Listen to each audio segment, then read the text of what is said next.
You're listening to the Real Estate Entrepreneur Podcast with Terrence Murphy, where we cover sales, investing, and entrepreneurship with an emphasis on real estate. Each podcast, Terrence and his guests will bring you informative and inspiring information within the real estate industry. Welcome to another episode of the Real Estate Entrepreneur with Terrence Murphy. My guest today is Tiffany Ryland. She was recently named the #1 commercial real estate influencer on LinkedIn, and also named the top 25 women to watch in commercial real estate. Tiffany brings extensive experience in managing people and business operations to the ARVO team. She is mainly responsible for innovative and creative commercial real estate solutions for clients in small business and corporate sectors.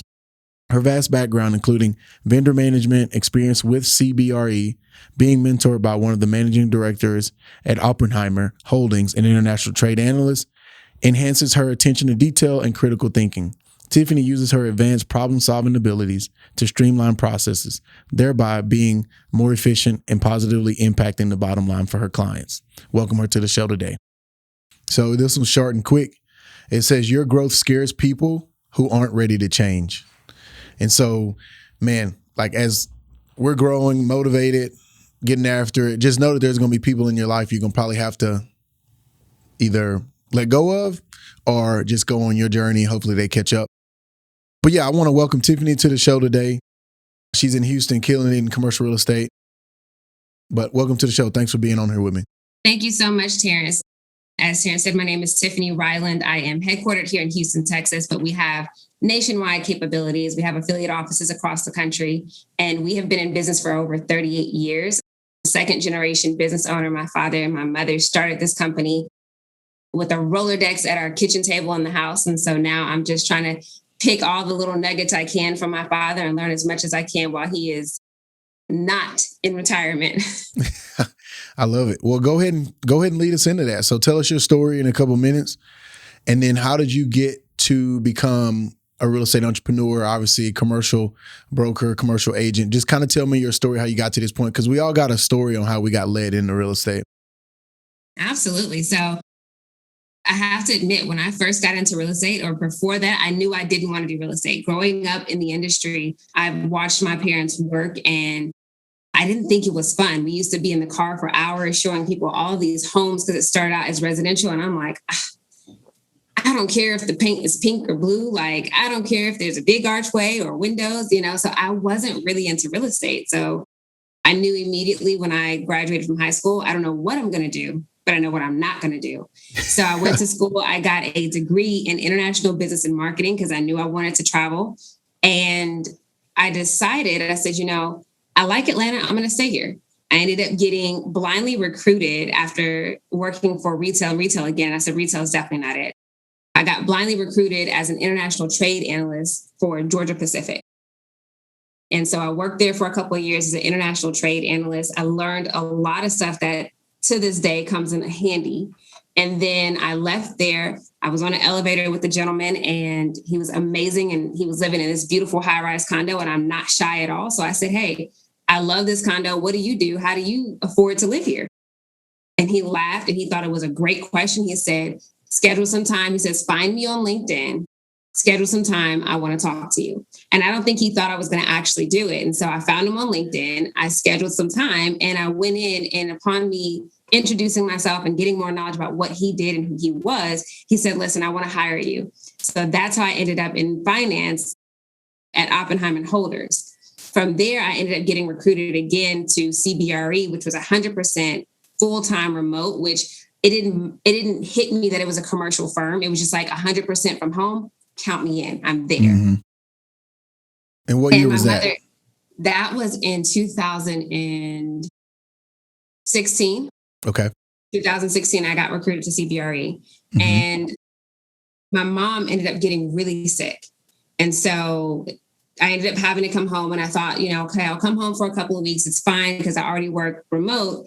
And she did not get better. So I ended up having to quit working with them and become a full-time caregiver. And at that point, I didn't know what I was going to do or where I was going to go. I just knew that that was my main priority. And so when she passed away, I had already started taking real estate classes because I said, if I'm going to be in the industry, I might as well have a license. Mm-hmm. And so when she passed, I said, I'm going to go ahead and finish up getting my credits and everything else. And ultimately, I knew that I had to do something to keep going. You know, my therapist said, you've got to keep moving. You've got to keep doing something. And that's how I ended up in commercial real estate. It wasn't really a plan to be here. I just knew that this is where I wanted to be. No, that's good. That's good. Yeah. So you transition in, you get into commercial real estate. Sorry to hear about your mom. I lost my mom in 18. And when you're young and you lose your mom, like it's tough. But, you know, we got to keep making them proud. We got to keep going. And I know every day that they're watching us. So as you move into that, right, when you with CBRE, it's obviously it's a huge commercial conglomerate, right? Where do you find your space, like when you transition? So let's talk. I'm gonna come back to that question. Let's talk about this. Like, how did you transition into commercial real estate? Because, like you said, most realtors start in residential first. Like, what do you feel like were some steps that if I wanted to get into commercial real estate, what would you advise me to do? So, as with anything, I think sometimes people kind of want to have 1 foot in and 1 foot out. I think the best route to go is, if you're going to do it, go hard or go home, which means go ahead and get your license. I know some people say, I don't want to get my license, I want to wholesale. Listen, if you can be successful in wholesaling, you can be extremely successful in the industry as a licensed broker. And I think there's this misconception about what that looks like. And so if I was starting over again, I would say absolutely get your license. Get your license, identify different brokerages. They don't have to be large organizations. Look at some of the smaller ones too. They provide more flexibility. They provide an opportunity for you to grow. So it doesn't have to be a large organization. It can be, but you can absolutely look at some of the medium and the smaller size organizations where you feel like you have more training, more one-on-one assistance, that kind of thing. And I would say identify a mentor, someone who you can talk to, someone who can guide you. This industry is very cutthroat. It's very difficult. One of the differences between residential and commercial, the sales cycles are a lot longer. And so people find themselves getting discouraged early on in their career at that 6-month mark when they haven't closed a deal, not realizing that it could be that 7th month that you close a deal. So I would say get a mentor, get your license, save as much as you can. Start a 30, 60, 90-day plan. What is it going to look like for me to merge into this industry full on? And the reason why I say that is it's difficult to do anything halfway. It's hard to learn commercial real estate while you're still performing other duties for another industry or even in residential. It's hard to be able to be an expert and give your client what I think is the most valuable information and guidance if you're not fully immersed in that industry. And so definitely, like I said, just get your license, get your mentor, save your money, and create a 30, 60, 90-day business plan that's going to help guide you as you start to get into the industry. No, that's great. And I'm going to keep digging there. So as a residential agent, right, you get your license, you slap some stuff on Facebook, you go host some open houses, you get on a team, things like that, right? You put some Instagram pictures up and you showing yourself, right? That's what you see most agents do. If I were to get in the game in commercial and start would you say get into the transactional side first? Would you encourage me to find a niche? Where would you tell me to start start creating some momentum in those first 6 months? So I never created a niche. I have done multifamily. I have done warehouse, industrial, office, retail. I have done it all. And so I kept myself open, but some people find value in having a niche. And so if you happen to know a lot of people that are looking for industrial spaces, maybe that's your niche. But I left myself open so that I could have more opportunities and I could learn more. So it's just, that's a personal preference. I think if you're looking to, especially coming in on the transactional side, how do you get your pipeline? The biggest thing is, how do you network? We've gotten into this technology age. So if you're going to be in a technology state, then you've got to be able to provide value to people through a computer screen. You've got to be able to keep their attention. You've got to be able to engage them, especially if you're not going to do any face-to-face, personal engagement in terms of going to networking events, joining different organizations, that kind of thing. If you're just going to be a virtual person, you've got to hone in on getting to those people, figuring out who are they, not being afraid to pick up that phone and dial a number. One of my first transactions, I remember, was with a nonprofit organization, and they're a pretty decent sized nonprofit. And never in a million years did I think they would say, yeah, you actually can help me. And I was like, okay, now what? Yeah. So, definitely pick up the phone, dial. This is going to be a time, especially in the very beginning, it's a time for you to really figure out, how can I bring value? It's about being of service to other people. How do I bring value to what you're currently doing in your business? in terms of commercial real estate. So being very creative. Where do people need help at? Are they renewing their lease agreements? Are you expanding? Do you need to get out of your lease agreement? And really, that's where your mentor comes in at, being able to point you in direction and say, hey, that's a good idea. We can put a campaign around that. So really figuring out what's going on in the world right now and how can I be of service to people who need me. Love it. Love it. You actually went right to where I was going to take you on the first transaction. So that's pretty cool. Yeah. So as you're moving into space, you're getting traction. Like you said, everybody has these different paths that you can take. And I always tell people when they get into real estate, find your path. Like be you, do you. Try to get inspiration from other people like Tiffany and myself, whoever's in the game that you can see through social media or LinkedIn. But at the end of the day, you got to get off the porch and actually go do something. So when you had that mentor, what were some of the lessons that you pulled from him, that managing director, that you were able to take into the rest of your career? That's a good question. So, and actually you said something that was very important. I think being yourself. It's great to get ideas and to be able to quote unquote copy the right cat, but people will always buy into who you are. You're not looking for my audience, you're looking for your audience. And so what do you do really well? How do you attract people? I think that's really important. But my mentor actually happens to be my father. And so I have been learning lessons from him since before I even knew I was going to get into the industry. And I can tell you when it comes down to the lessons and the mentorship that he's provided to me, I've definitely learned that budgeting is important in the industry, especially early on, making sure that, you're planning for closing one deal this year. If you only close one deal, can you eat off of that for the next year? Yep. He's very big on making sure that we are unique, we are creative, we are innovative, that we're not afraid. We actually just moved into a new office space right before COVID hit. And he specifically created a room called the Crazy Ass Idea Room. Yep. And that's where we get to just kind of come up with all of our crazy ideas. It doesn't matter how stupid it sounds to you or anyone else. Throw it up there, see what sticks. Don't be afraid to be out of the box. People want you to think outside of the box. If they want it cookie cutter, then they would go and find somebody else cookie cutter. They want you to have innovative ideas. And some of my craziest ideas have actually worked.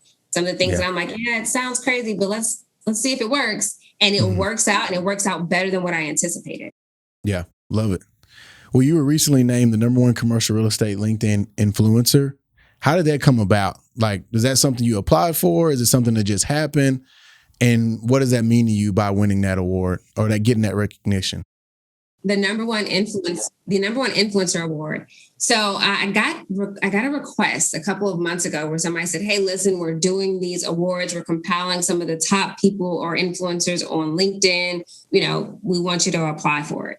So I was like, okay, and in my head, there's so many other people that I admire and I look up to and I've followed, and I've even taken classes from some of these people. And I was like, yeah, I'll probably end up at the bottom level. And I thought that I didn't imagine that it was going to be as big as it was going to be. I was like, okay, it's something fun. I'll do it.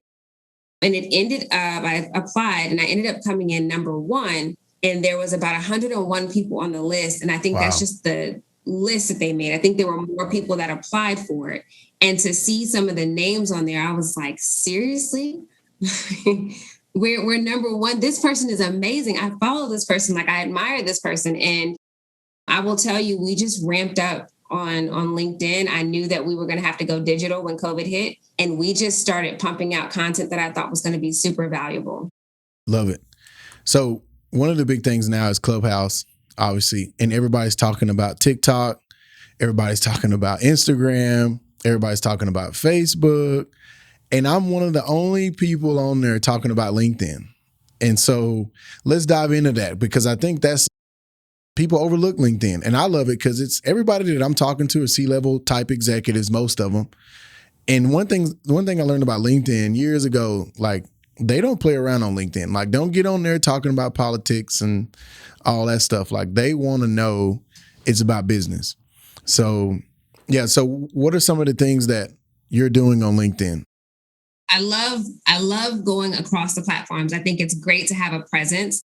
I've actually never gotten on a panel for Clubhouse. I've been asked a couple of times. I've never used it. I've gotten on there. And the first time I got on there, I was like, I don't really know about this. Yeah.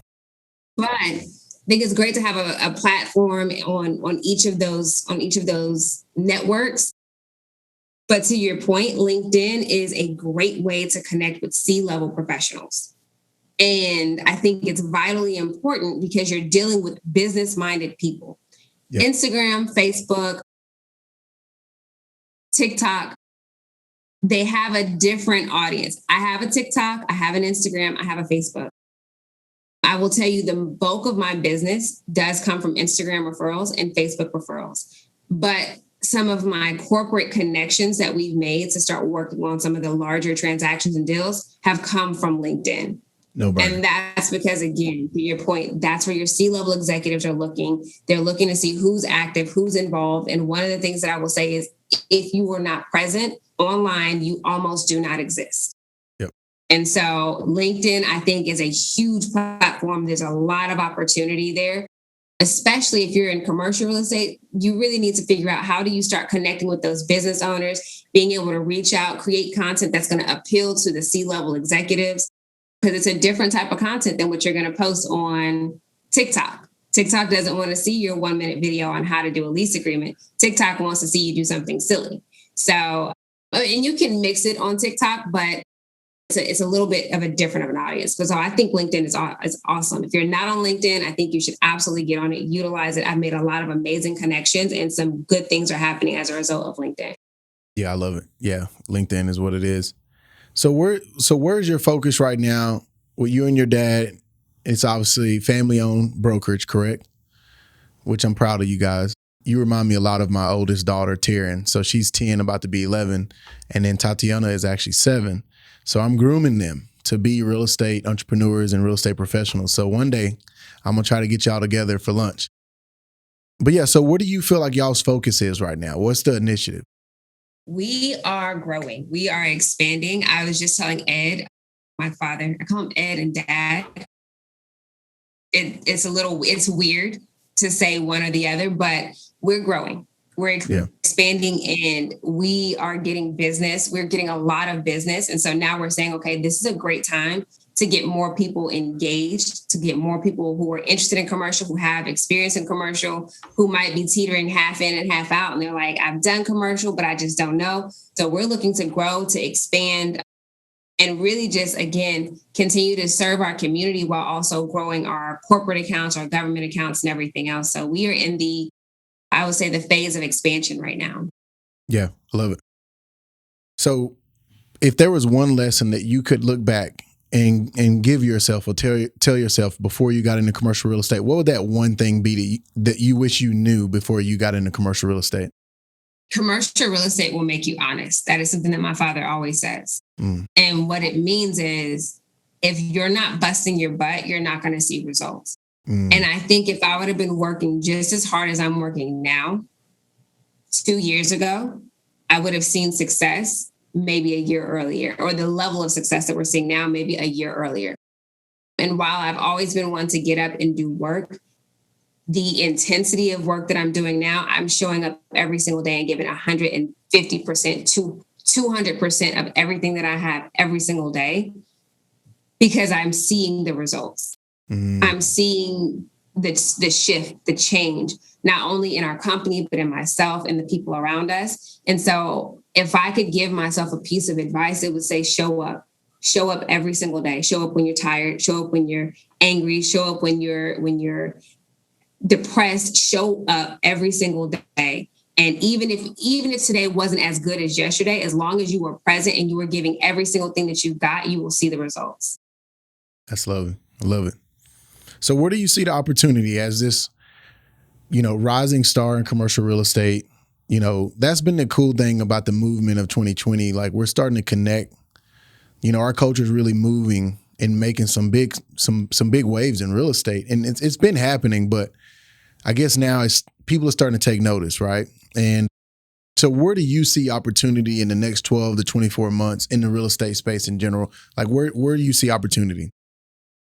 So one of the things that I'll say is in terms of the commercial market, a lot of people are thinking, I can get in for pennies on the dollar. Like I can get in for no money at all. I wouldn't say that. I wouldn't go that far. But what I do see if you can get creative for those people who are, hell bent on being in a retail space, maybe if you can shift your business model to being in an office space, office specifically in the Houston market is a very, very weak market, which means that landlords want you there.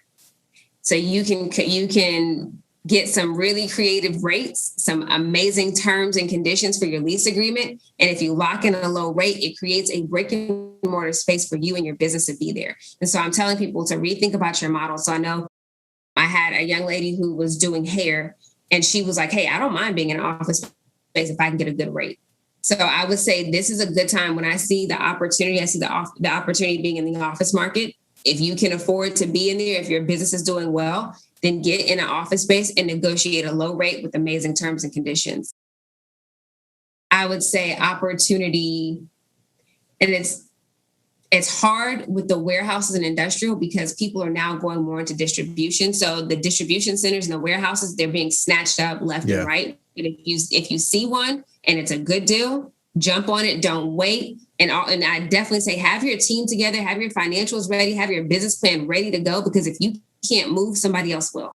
Yeah. You're going to sit on it I had somebody call me. They're like, I like this property. And 2 weeks later, it was gone. And so you can't be that person who says, oh, well, I just want to go look. You've got to be prepared to move. So the opportunity is definitely an office opportunity. I see in industrial markets. If you can get in there, find it, move on it. Retail is still really stiff, but if you can get into a second generation restaurant, if you're a restaurant person, if you can get into a second generation restaurant, lock in a low rate, that's an amazing opportunity because those restaurants are going to be looking to recoup the money that they lost. So if you can get in there now and make it work, I think there's opportunity there.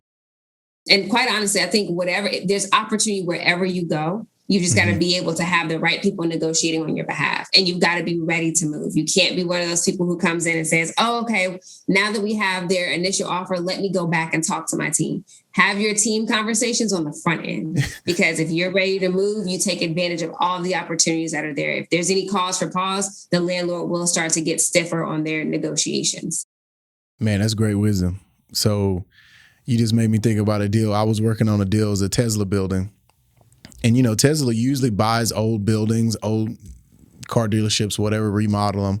And it was a brand new distribution center where I guess they make their charge packs.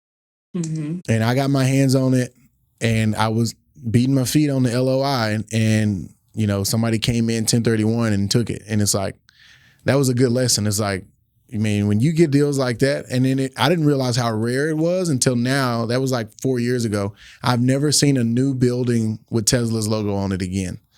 And I'm like, got to move. So, no, that's good. That's good wisdom. So is there a certain technology besides social media? Like, is there a technology that you learned at CBRE that you guys were using or that you're using now in your independent brokerage that's really helping you in the commercial? No, I think the biggest thing that's helping me right now is a spreadsheet that I learned how to make when I was at Georgia Pacific, utilizing formulas that allows me to see where my clients are. So it's almost like a personal CRM. But the reason I like it is because I can see, okay, I haven't touched this person in 3 days. My columns will turn different colors. So been more than 3 days, it'll turn red. If it's been more than 3 days, it'll turn yellow. If I've touched them within 3 days, it'll be green. Anything after the 6-day time period or whatever, 7 days, it turns red and says, hey, you need to call these people. And so I can see all of my clients and I can see where they are in their process. And it helps me to be able to say, okay, I need to call this person, I need to send this person an email. And it's really just for me, it's a personal way of being able to manage all of the clients that are coming in and all the deals that are coming in. And, we were just talking about ERP systems, which are, your SAPs and all this other stuff that people have in their organizations. And they're super expensive and they're super comprehensive, but sometimes they're so big and so robust that it makes it more difficult to use. And so you can go right back to an Excel spreadsheet and use an Excel spreadsheet and it helps you get everything done. So I wouldn't say that we're using a technology. I created something on my own that I learned how to do when I was at GP. And it worked. And it works amazing. I actually shared it with our team. It works really well. And it documents, what's in the pipeline. It gives me an idea of what I can anticipate closing in April, May, June, July. I mean, it's really comprehensive, but at the same time, it's super user-friendly. Love it. So, personal question. So you're selling real estate, you're growing the brokerage, second generation owner, killing the game, influencing, really kind of leading the space. And I think you also top 25 women to watch in commercial real estate, which is an amazing honor. Where are you investing your money? Like, where are you investing your time? Because, Robert Kiyosaki talks about this. Like, we have to have a career and our money has a career. So where do you invest your money? So we are investing. We will be investing in some homes this year. And Okay. so that will help to kind of build out the portfolio. I am an investor in a bank. There you go. And we do have financial advisors that help us to kind of figure it out. And then a friend of mine, I actually invest on the side.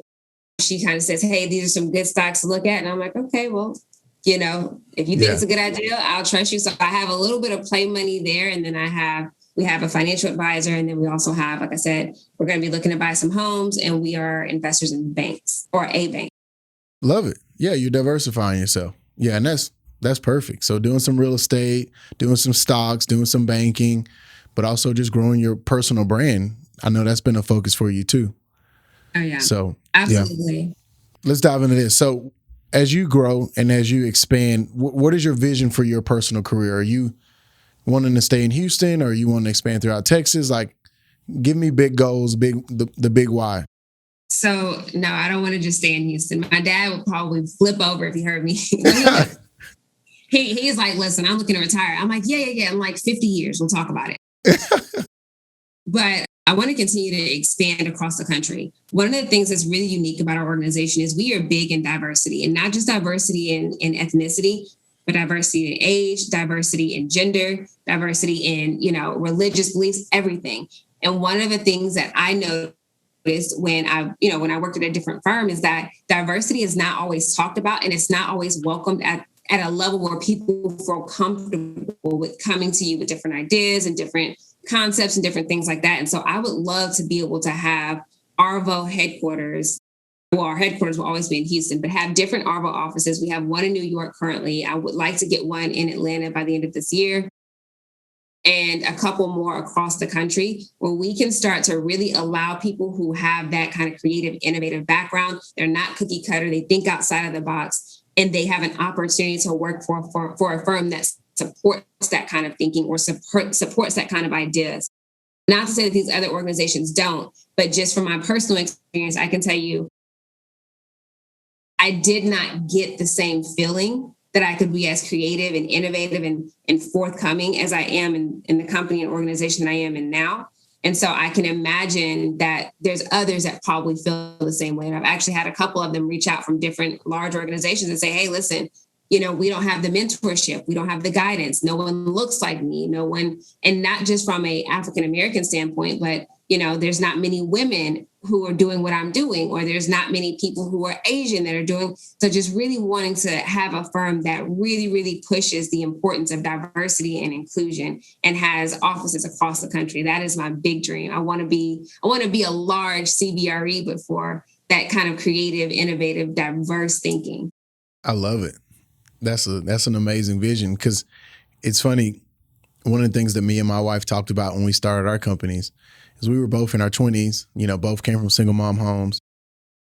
And we said, same thing. We want to accept all. We want to create an environment of creativity and growth and positive thinking, and not that fake stuff, like real, like pushing the envelope, right? And we put our kind of athletic spin on it, because I was a former pro athlete. So, but I love it, man. Because like you said, we need more of it. I want my kids to be able to look at any industry and see themselves being able to do that. And whether, they're Black or whether they're young ladies, I want them to say, hey, whatever that is in front of me, I can do it. So, man, I love it. And I want to stay in touch with you, because if there's anything that I can do in the future, whether it's 10 years down the road and 2 months, and I can help, I want to be a part of that. So that's good. That's good. And I'd like to add to that, when we talk about diversity and inclusion, I think sometimes people think that we're just talking about Black or African American. And one of the things that I said I wanted to continue to push and continue to let people know, diversity does not just mean Black. Diversity means Asian, Hispanic, Indian, whatever your ethnic background is. Diversity means genders, whatever you classify yourself as. And a lot of times you'll hear people say, well, I didn't want to get into this industry because I didn't think I'd be accepted. So really being able to open up the doors. Now, I will say I want this big CBRE kind of firm, but also we need those people on these new generation. I don't know, like they're scaring me, but the new generation doesn't have the same level of grit or determination or commitment. They're definitely microwave babies, and it's very difficult to train the next generation if they don't have the right mindset, if they are not solution driven. What I'm finding as a younger generation is, they have more excuses than they have, solutions. And so really I say I want that, but I have no clue. But when we talk about diversity, that's exactly what I mean. I want different ages. I want different genders. I want different backgrounds. I want the whole shebang. Yeah. And add to that before we move on is I always finish with in diversity in thought. Like, because if everybody, and I tell my team all the time, like, I'm not looking for yes men. Like, I don't want to be in the room in front of people on my team and everything I say, everybody's like, yeah. Like, no, like, like, give me a different perspective. Like, and so now we're really pushing for that. That's good. And I mean, it's crazy because growing up with a single mom who worked really hard and was really trying to grow her career. And I remember still to this, I think I've told this story before, but she would get all dressed up. She had this opportunity to, get a promotion, and then she would come home, shoulders down. I'm like, what happened? I didn't get it. And it's like watching that as a kid. So like when you look at my organizations, pretty much all of them, 9 times out of 10, they're women led. Like most of my organizations are led by ladies, including my wife. So no, that's good. So book, right? What's the top book that you would tell our listeners to listen to? What's the book that has changed your life and that you would tell our listeners to pick up? So of course I have to do a plug. My father wrote a book, The Secrets to Building a Successful Minority-Owned Company. And that one, of course, it's personal because it's my dad, but more importantly, watching him write the book and knowing the stories behind some of the chapters really hits in a different way. I cried reading one of the chapters because I was like, it's so real and you can remember it. And it's when he talked about having $35 to his name and having a family to take care of and a business to run and just not knowing what to do and just pushing forward. And now, he's been able to build one of the top minority-owned commercial real estate firms in the country and one of the top ones in Texas. And so definitely would say pick that one up for sure. Love it. Again, that's The Secrets to Building a Successful Minority-Owned Company by Ed Ryland. By Ed Ryland. The Secrets to Building a Successful Minority-Owned Company by Ed Ryland. Make sure everybody heard that. So what's the final thing, or 2 questions? What are you doing to invest in you? Because as real estate entrepreneurs, like you said, you're giving 150, you're grinding, you're working long hours, you're sacrificing a lot, you're bringing in a lot of messages online, and you try to respond to everybody. I know we're in the same space. So what are you doing to invest in you though? I just made a really good financial investment in Orange Theory so that I could relieve some stress. And whenever I work out, I always get these crazy ideas and my wheels get to spin. So working out. Also, I like to start or try to stay on a schedule. And that schedule is inclusive of working out, resting. So I've been making sure that I'm leaving the office earlier than what I typically do. I don't always do it, but I'm trying to leave now earlier so I can get the proper amount of rest so I can be up and vibrant and on my toes for everyone. And also reading something positive. Mm-hmm. I read Joyce Myers in the mornings, and sometimes the stuff that she says, I'm like, wow, like I'm going to take this with me. I'm going to carry this with me through the day. So I invest time in just kind of like my mental, my spiritual. I go to church on Sundays. You'll find me driving to Shipley's Donuts, listening to church every single Sunday. That is my thing. And like I said, working out, physical fitness is important. And this year I am making it a point to take some vacations, some break time, some rest time so that I can be the best version of me for everyone else. No, that's good. And it's funny because I look at these podcasts and I look at all the success that people are talking about, but people don't talk about mental health and the sacrifices behind closed doors. And that's why I always mention that question, like, what are you doing to invest in you? I'm working out. I'm going to church. I'm reading. Okay, cool. Like, because what happens is people think we're robots. They just think we just go, go, go, go, go. And it's like, man, we're people too, Yeah. So final thoughts. If you were going to leave our listeners with a final thought, what would be Tiffany's final thought to leave our audience with? Honestly, it's really simple. Work hard and just push through. If you can push through a day, regardless of what it is, again, if you got 75% in you today, give all 75%. But work every single day to give more than that. Work every day to give every single thing that you have to whatever it is that you're doing, whether it's real estate or whatever it is. Give 150% of what you have to that thing. Stick with it. Don't allow anything to discourage you from doing it. And watch how things just continue to grow. Do for others. Be service-based. Make sure that you're serving other people. And your business, whatever it is, your venture will grow. Wow. That's good. How can people find you? So give everybody a way if they want to find you from the podcast, because it's going to get some good traffic. How can people find you? You can find me on LinkedIn at Tiffany Ryland, or you can find me on Instagram at Tiff-Ann Ryland. That's TIFFANNRYLAND. That's my half of my first and middle name. And I would say those are the two main places to look for me, or you can do Tiffany.Ryland on Instagram. Either way, if you put Tiffany Ryland in, something will come up for sure. Love it. Well, thank you so much for being on the show. I'm proud of what you're doing, and soon we'll go to lunch together. I'll make sure I get down there to see you. And I'd love to meet your dad too at some point. Absolutely. He'd love to meet you as well. Cool. Thank you. Thank you so much. Thank you for tuning into this week's episode of The Real Estate Entrepreneur with Terrence Murphy. Please subscribe on whichever platform you are listening and consider leaving a 5-star review, as that will help us gain traction and continue to bring you knowledge in the real estate industry. For more content, head over to terrencemurphy.com.